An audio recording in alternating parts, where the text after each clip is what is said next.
তোমাদের দাদা ভাইয়ের একটা কার্তিক ঠাকুর আর একটা গোপাল ঠাকুরের অর্ডার ছিল। গোপাল ঠাকুরটা কিভাবে সাজায় তোমাদেরকে দেখাই চলো। ফার্স্টেও গোপাল ঠাকুরটা রং করে নেওয়ার পর শেড দিয়ে দিচ্ছিল। তারপর গোপাল ঠাকুরের আইব্রো আঁকছিল।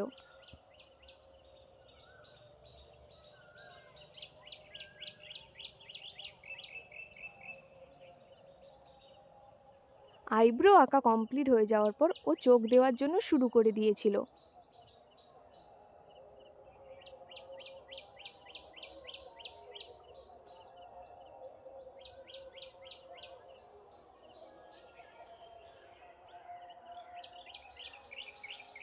তারপর ওর চুল সাজ এইগুলো পরিয়ে দিয়ে ঠিক করে নিচ্ছিল।